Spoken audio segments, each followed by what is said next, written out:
ओ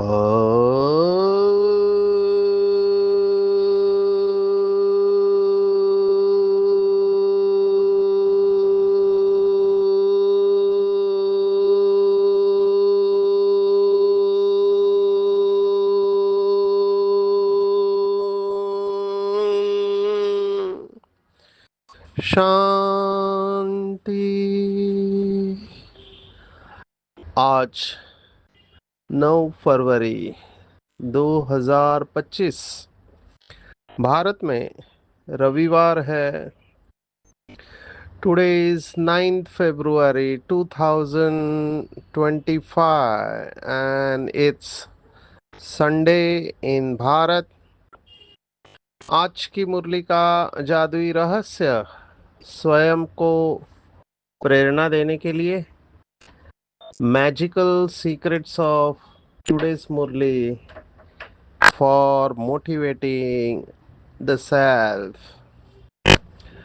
आज रविवार है तो अव्यक्त बाप दादा के पावरफुल मधुर महावाक्य है। बहुत शक्तिशाली मुरली है। वैसे भी 18 जनवरी की मुरली विशेष होती है क्योंकि 18 जनवरी को ब्रह्मा बाप ने 18 अध्याय पूर्ण करके अपनी संपूर्ण अवस्था को प्राप्त किया, नष्ट मोह स्मृति स्वरूप बने। एक अभ्यास हो सकता है सभी 18 जनवरी की मुरलियाँ माना 69 से लेकर जो भी अव्यक्त मुरलियाँ चली वो सब स्टडी करनी चाहिए, एक साथ जेरॉक्स निकाल के फोटोकॉपी निकाल के। तो बाबा का फ्लो समझ में आएगा कि उस जनवरी मास में अवस्था कितनी शक्तिशाली होती है और ये मुरलियाँ भी उस हिसाब से चली है। आज की मुरली का टाइटल है वर्ल्ड अथॉरिटी के डायरेक्ट बच्चे हैं। इस स्मृति को इमर्ज रख, सर्व शक्तियों को ऑर्डर से चलाओ। एक बात हम सबके सामने प्रत्यक्ष हो रही है, इसमें कोई कुछ नहीं कर सकता। हमको हर एक को एक खुद का भी चित्र दिखाई देगा और दूसरों का चित्र भी दिखाई देगा। कोई छिप के नहीं रह सकता, कोई भी छिप के नहीं रह सकता। स्टेज पर हर एक को आना ही है। अभी यहाँ पे बहुत कुछ होने वाला है। आज की मुरली में बाबा ने वो दर्पण दिखाया है। जैसे दर्पण में जब हम देखते हैं शरीर को तो शरीर के ऊपर कोई दाग है तो वो दिखाई देता है, कपड़ों के ऊपर का भी दाग दिखाई देता है। बाबा ने आज संपूर्णता का दर्पण दिखाया है। अब ये दर्पण देखने के बाद कुछ लोग डिस्टर्ब हो सकते हैं क्योंकि बहुत सारी अपेक्षाएं खुद से है लेकिन शक्तियां नहीं है। मुरली सुनकर या सामान का अभ्यास करके थोड़े समय के लिए तो अच्छा लगता है लेकिन वो स्थिति सदा काल की नहीं रहती है।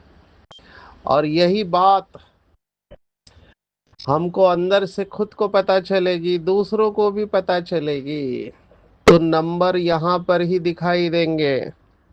हर बाबा के बच्चे की अवस्था उसको प्रत्यक्ष कर रही है, कोई छिप के रह नहीं सकता है। आज के मुरली में तो बाबा ने पूरा दिखा दिया है कि जो लोग लक्ष्य रखते हैं, जैसे अभी 1 फरवरी की मुरली चली थी, बाबा ने माला माला के मनके के बारे में फिर से याद दिलाया कि मनके में कौन कौन आने वाले हैं माला में। तो कई लोगों को लगता है कि वो माला में आने वाले हैं, तो बाबा ने कहा किसी को पूछने की जरूरत ही नहीं है। अपने स्वराज्य के दर्पण में देखना चाहिए कि हम माला में आ सकते हैं क्या नहीं। सिंपल है बाबा का ज्ञान। स्वराज्य अधिकारी ही विश्व राज्य अधिकारी बनता है। अभी थ्योरी सबको पता है, प्रैक्टिकल भी सबको पता है, लेकिन फिर भी बाबा जो कहता है कि बाबा नंबर वन बनाना चाहता है, और शायद ये एक ही स्कूल होगा जहां जवाब पता होने के बाद भी लौकिक में, आप सब जानते हैं कि स्कूल में जब थ्योरी एग्जाम होती है तो कई लोग कॉपी करके नंबर ले लेते हैं। यहाँ पर तो पूरा कॉपी करने की फुल छुट्टी है कि ब्रह्मा बाप को कॉपी करो, संकल्प बोल और कर्म में स्वयं भगवान टीचर है, कॉपी करने की छुट्टी दे रहा है। लेकिन फिर भी नहीं हो रहा है, क्योंकि ये थियरी का पेपर ही नहीं है, ये प्रैक्टिकल पेपर है। प्रैक्टिकल में जीवन में रहते हुए हमें स्वराज्य अधिकारी बनना है, तो सवाल भी पता है, जवाब भी पता है, समय भी पता है, लेकिन फिर भी सभी पास नहीं होते। और ये बात कुछ लोगों को तकलीफ देगी, क्योंकि वो बहुत काल से अभ्यास कर रहे हैं, लेकिन पुराने संस्कार। अभी संडे की मुरली, सॉरी 1 तारीख की मुरली में भी बाबा ने कहा था कि पुराने संस्कार और पुराना संसार, इसकी लीकेज, बाबा ने ये लीकेज शब्द इस्तेमाल किया था। जैसे कोई टाकी में, पानी की टाकी में, बकेट में अगर लीकेज है तो पानी ठहरता नहीं, वो खाली हो जाता है। ऐसे ही बाबा के बच्चे बहुत अभ्यास करते हैं, पुरुषार्थ करते हैं, सेवा करते हैं, लेकिन फिर भी अंदर से खालीपन का अनुभव क्यों होता है? क्योंकि लीकेज है।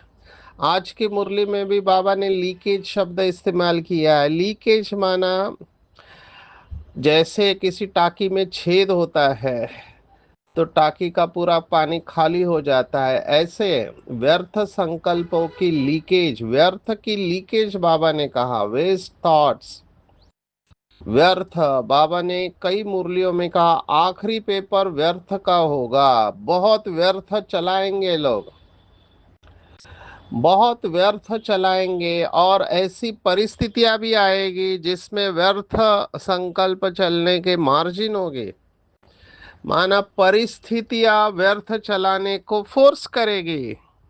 लेकिन यहीं पर जो बाबा के विजयी बच्चे हैं, जो मास्टर सर्वशक्तिवान है, वो सेकंड में फुल स्टॉप लगा के विजयी बनेंगे। तो स्पष्ट खुद को महसूस होगा, दूसरों को भी महसूस होगा। परिस्थिति आएगी, व्यक्तिगत रूप में आएगी, अंदर से आएगी, बाहर से आएगी। अंदर से माना अपने संस्कार, बाहर से माना संगठन में ये परिस्थिति आएगी, और परिस्थिति के वक्त स्थिति का पता चलेगा कि मैं सेकंड में फुल स्टॉप लगा पा रहा हूँ, क्या परिस्थिति में मैं पॉजिटिव रह के परिस्थिति में विजयी बन पा रहा हूँ, और इसी के आधार पर हमको नंबर मिलेंगे। तो ये मुरली बहुत अच्छी तरह से चिंतन करने जैसी है। बाबा ने आज कहा, कई बच्चे बाबा को पूछते हैं, या साकार में मम्मा को भी पूछते थे कि हमारा चित्र बताओ कि हमको क्या पद मिलने वाला है। बाबा ने आज कहा किसी को पूछने की जरूरत नहीं है।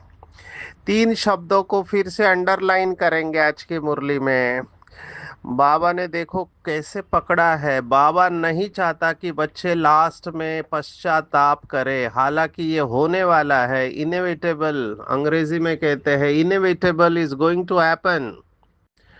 कई लोग अलबेले होके चलते हैं, अलबेले, वो सोचते बाद में कर लेंगे, अंत में तो वैराग्य आ जाएगा। आज बाबा ने उधर भी पकड़ा है। बाबा ने कहा अंत में वैराग्य आएगा तो बहुत काल की प्राप्ति नहीं होगी। ये बहुत बड़ा स्टेटमेंट है मेरे हिसाब से। क्यों इम्पोर्टेंट है ये स्टेटमेंट बाबा का? क्योंकि कई लोग सोचते कि लास्ट में जब वैराग्य आएगा तब हम नंबर ले लेंगे। बाबा ने आज उसकी गुह्य गति बता दी है।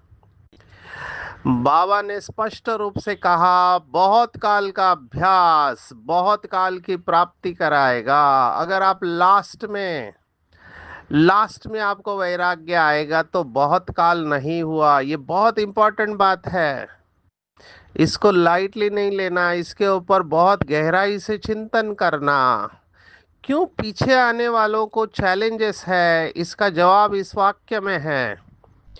पीछे आने वालों को बहुत अटेंशन रखना पड़ेगा। अगर माला में आना है तो एक सेकेंड भी, एक संकल्प भी व्यर्थ नहीं जाना चाहिए। मैं निगेटिव की बात ही नहीं कर रहा, मैं व्यर्थ की बात कर रहा हूँ। निगेटिव तो बहुत बड़ा दाग लग गया। पीछे आने वालों को अगर ऊंच पद का लक्ष्य है तो बहुत अटेंशन रखना पड़ेगा। लेकिन जिस तरह से मुझे फीडबैक आ रहे हैं, हमको स्वीकार करना पड़ेगा कि कुछ आत्माओं के लिए सरल होगा, कुछ आत्माओं के लिए मुश्किल होगा।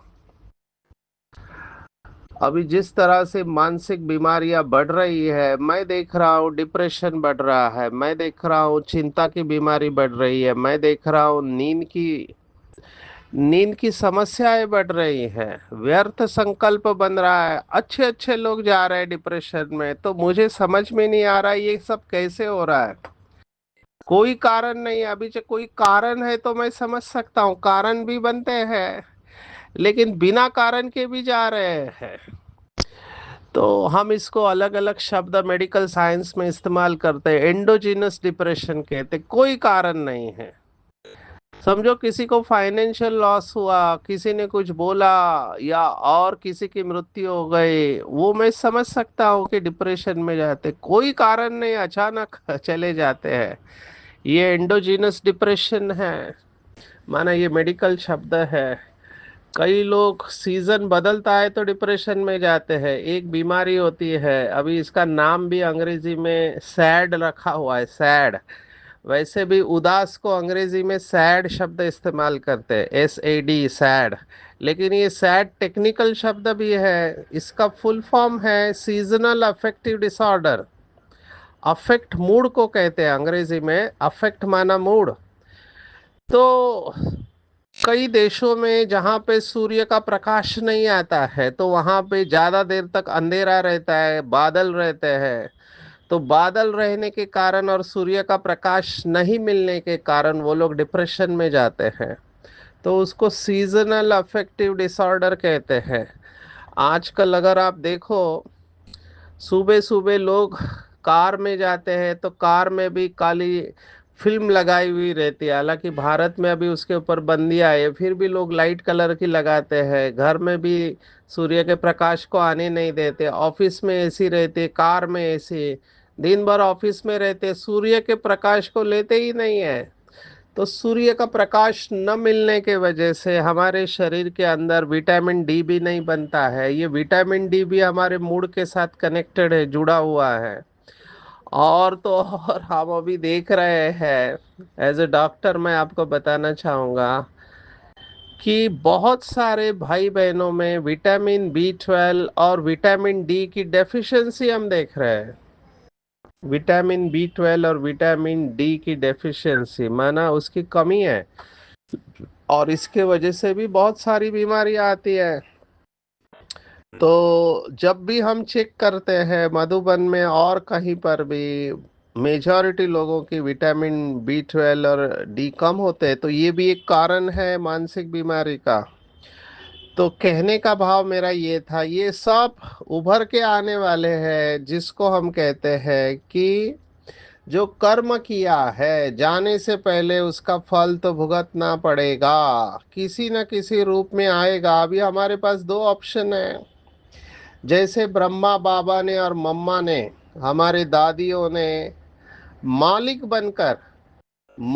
बनकर अपने हिसाब किताब को चुकता किए। इनफैक्ट बाबा ने तो एक मुरली में कहा कि इन महान आत्माओं का बीमार पड़ना उसमें भी सेवा समाई हुई थी, क्योंकि उसके द्वारा अनेक आत्माओं का, डॉक्टर्स का कल्याण हो गया।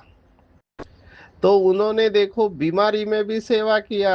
तो मालिक बन के चुक तो करना है। मुझे यहाँ पर याद आ रहा है, हमारे आदरणीय जगदीश भाई जी, लास्ट स्टेज में हम उनसे मिले जब वो माउंट आबू के ग्लोबल हॉस्पिटल में थे। मैंने उनको देखा तो उनकी आंखें पीली हो गई थी, पीलिया हो गया था, आई भी चालू था, और उनको उल्टियां हो रही थी।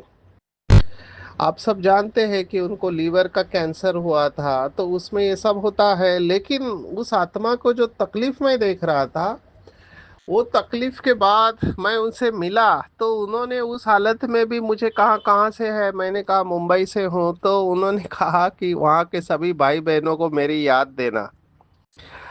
तो मुझे लगा कि इस आत्मा का कितना अटेंशन है इस हालत में भी।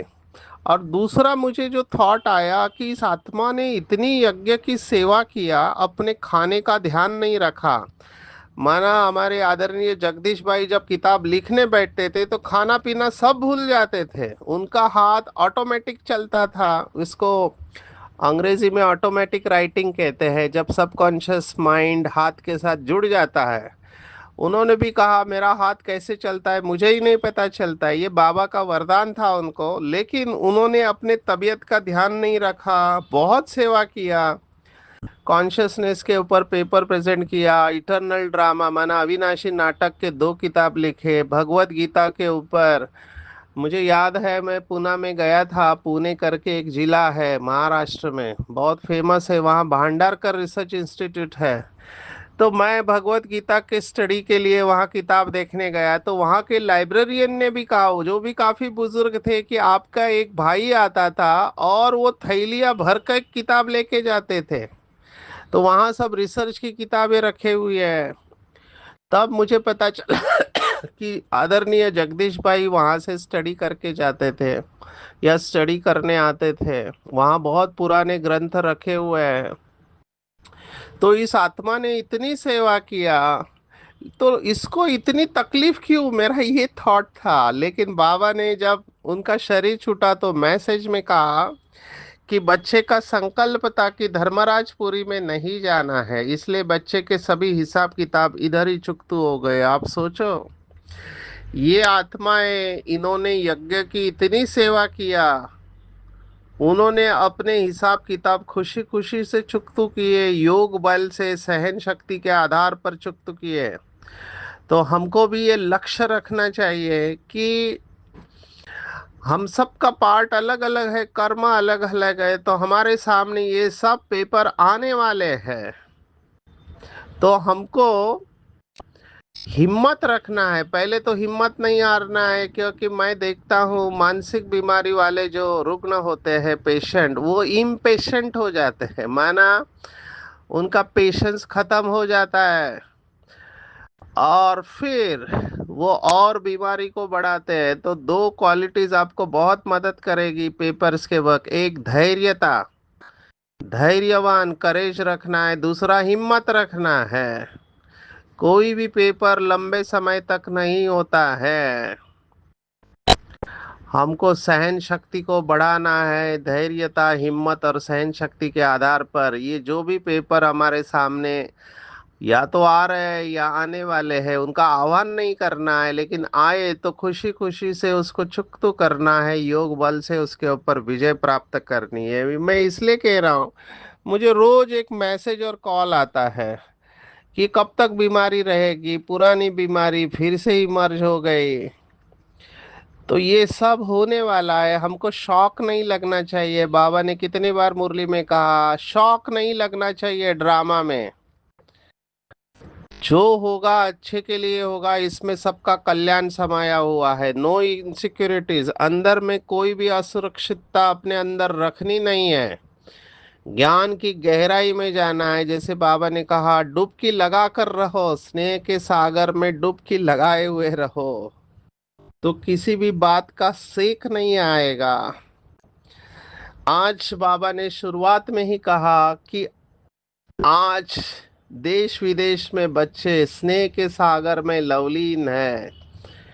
आज का दिन ब्रह्मा बाप को विशेष याद किया गया, तो दिन भर बच्चों का एक गीत बजता रहा, मेरा बाबा मेरा बाबा। और बाबा ने भी दिल से गीत कहा, मेरे मीठे मीठे बच्चे। ये एक ही जन्म है जब परमात्मा का प्यार हम अनुभव कर सकते हैं, और किसी भी जन्म में यह अनुभव नहीं होगा। ये भी एक बहुत बड़ा पुरुषार्थ है, अगर ये किसी को रियलाइज हो जाए कि मैंने जन्म जन्मांतर शिव बाबा को याद किया है, गॉड अल्लाह ईश्वर को, और मैंने उसको कहा कि तुम आ जाओ, तुम्हारे ऊपर मैं बलिहार जाऊंगा। अगर ये बात भी स्मृति में आ गई तो झटको बन जाएगा, मतलब तुरंत स्वाहा हो जाएंगे, कोई बहाना नहीं चलेगा।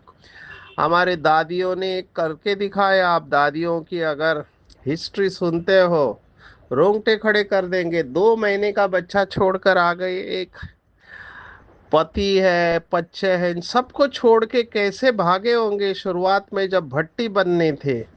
ये इजी नहीं होता है, लेकिन इन्होंने करके दिखाया, एकदम नष्टो मोहा बन गए। कितना कितना हिम्मत रखा होगा इन्होंने, और कितना प्यार इन्होंने शिव बाबा से अनुभव किया होगा, तभी ये संभव है। हम भी बाबा के बच्चे जो पीछे आए हुए हैं, उनको ये अपने साथ बात करनी चाहिए कि मैं बाबा का बच्चा किस लिए बना, मैं क्यों बाबा के पास आया, मेरा लक्ष्य क्या है। अपने साथ बात करेंगे और अपने को नशे में लेकर जाएंगे। आज का दिन बाबा ने और एक नाम दिया है कि बाप द्वारा बच्चों की ताजपोशी का दिन है। माना बाबा ने बच्चों को सेवा की जिम्मेवारी का ताज पहनाया। अब ये केवल बड़ी दादी को नहीं हुआ, बड़ी दादी तो निमित्त बनी, तो बड़ी दादी के साथ सभी बाबा के बच्चों को इस जिम्मेवारी का ताज पहनाया गया है। स्वयं अननोन बने और बच्चों को साकार स्वरूप में निमित्त बनाने का, स्मृति का तिलक दिया। स्वयं अव्यक्त फरिश्ते स्वरूप का प्रकाश का ताज पहनाया। स्वयं करावनहार बन करनहार बच्चों को बनाया। इसलिए इस दिवस को स्मृति दिवस और समर्थि दिवस कहा जाता है। अब इस स्मृति से समर्थ, ये प्रिंसिपल कितना सरल है।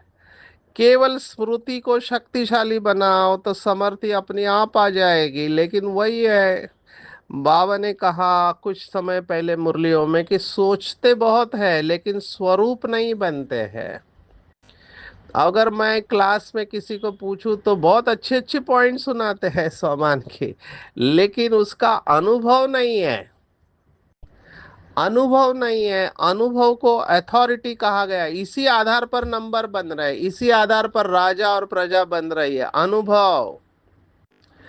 अभी जरूरत है सहन शक्ति की, समाने की शक्ति की, लेकिन वो सहन शक्ति और समाने की शक्ति आती ही नहीं है।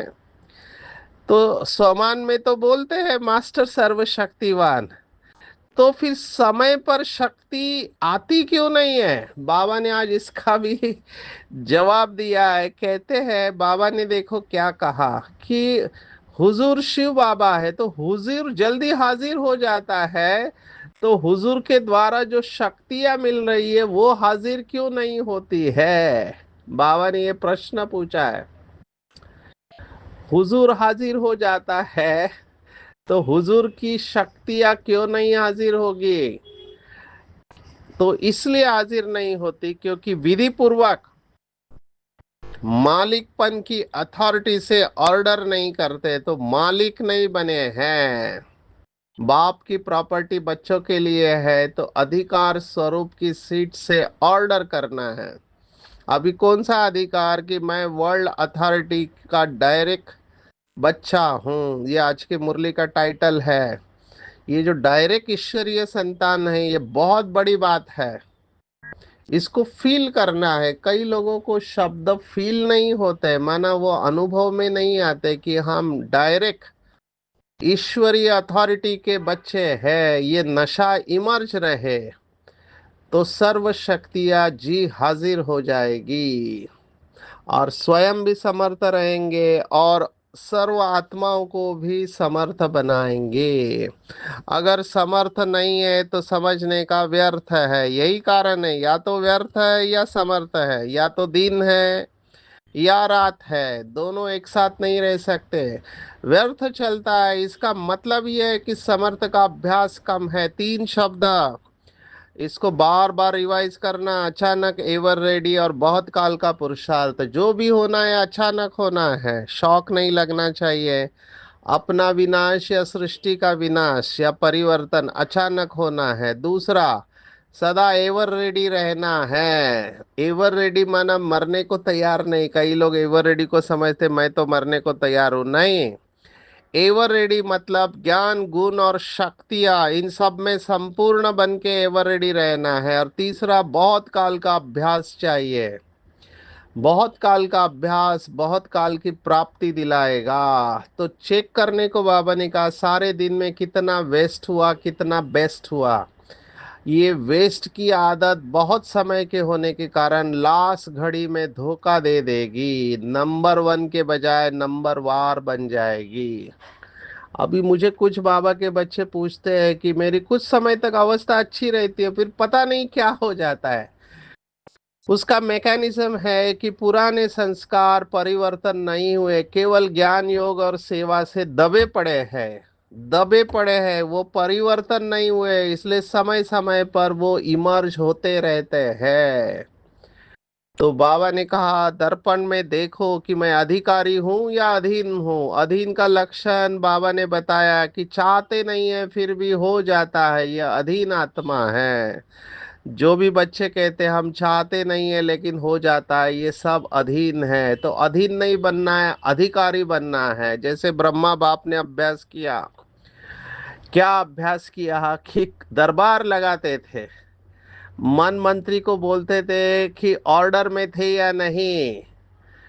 तो ऑर्डर ऑर्डर में अपने सभी कर्मेंद्रियों को रखना है। और आज देखो बाबा ने कहा एक कर्मेंद्रिया भी धोखा देगी तो फेल हो जाएंगे। एक भी कर्मेंद्रिय धोखा नहीं देना चाहिए। तो ये सभी कर्मेंद्रिया हमारे कंट्रोल में होने चाहिए। आशाओं के दीप जलाने हैं, आशाओं के दीप जगाने हैं। कोई भी निराशा नहीं होनी है। निराशों के कारण परेशान में है, टेंशन है। तो अविनाशी दीप को अब आशाओं की दीपावली मनाओ, ऐसे बाबा ने कहा। जैसे ब्रह्मा बाबा संपूर्ण बने, हम सब अपने संपूर्ण अवस्था में स्थित हो जाएंगे, मालिक बनकर कर्मेंद्रियों के ऊपर राज्य करेंगे। स्थूल और सूक्ष्म दोनों कर्मेंद्रिया हमारे संपूर्ण नियंत्रण में होनी चाहिए। यही आत्माएं माला के मणके बनेंगे जिनके अंदर कंट्रोलिंग और रूलिंग पावर होगी। और एक बात जो स्पष्ट दिखाई दे रही है कि लोगों की कंट्रोलिंग पावर खत्म हो रही है, तुरंत गुस्सा कर रहे हैं, डिप्रेशन में जा रही है, कंट्रोलिंग पावर की कमी है। तो ये हम सबको दिखाई देगा। इसलिए हमको ये दरबार भरा के योग की स्टेज को बढ़ा के स्वमान में स्थित होने का, बहुत काल का अभ्यास करके अनुभवी मूर्त बन के कंट्रोलिंग और रूलिंग पावर को के द्वारा स्वराज्य अधिकारी बनना है। हमारा मस्तक है। बाबा ने आज कहा खुशी का चेहरा चैतन्य बोर्ड बन जाना चाहिए जो अनेक आत्माओं को बाप का परिचय दे। जो संतुष्ट रहते हैं उनके मस्तक से संतुष्टता की झलक सदा चमकते रहती है। उनके पास कोई उदास आत्मा आती है तो वह भी खुश हो जाती है, उदासी मिट जाती है। जिनके पास संतुष्टता की खुशी का खजाना है उनके पीछे सभी स्वतः आकर्षित होते हैं।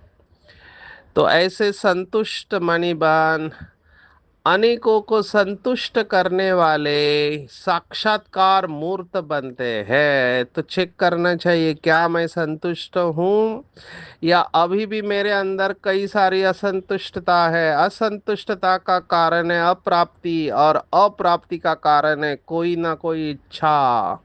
इसलिए बाबा की याद से अपने को भरपूर कर देना है, अंदर से खुश रहना है, संतुष्ट रहना है।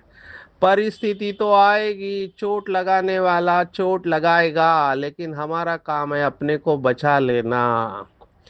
एकांत प्रिय बनना है। बाबा ने बहुत ऐसी भाषा इस्तेमाल की है, बहुत सुंदर भाषा है कि नारियल तोड़कर उद्घाटन करते हो, रिबन काट कर उद्घाटन करते हो, ऐसे ही एक मत, एक बल, एक भरोसा और एकता का रिबन काटो और सर्व के संतुष्टता और प्रसन्नता का नारियल तोड़ो।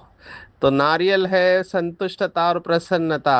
और रिबन है एक मत एक बल एक भरोसा और एकता। और फिर नारियल का पानी धरती में डालो और फिर देखो कैसे सफलता मिलेगी। तो आज के पूरे मुरली में टेक होम है कि बाबा के हम डायरेक्ट ईश्वरीय संतान है, वर्ल्ड ऑल अथॉरिटी के बच्चे हैं। शक्तियों को सीट पर सेट होके ऑर्डर करना है, मालिकपन की स्टेज में रहना है कि मैं बालक सो मालिक हूँ, मास्टर सर्वशक्तिवान हूँ और स्वराज्य अधिकारी हूँ। व्यर्थ की लीकेज को समर्थक स्थिति से, सदा काल की स्मृति से समाप्त कर देना है। संपूर्णता के दर्पण में देखना है, कहीं मैं अधीन तो नहीं होता हूँ। मेरी शक्ल राजा की है या प्रजा की है। बहुत काल का अभ्यास करना है और संतुष्टता के चेहरे द्वारा लोगों की उदासी को खत्म करना है।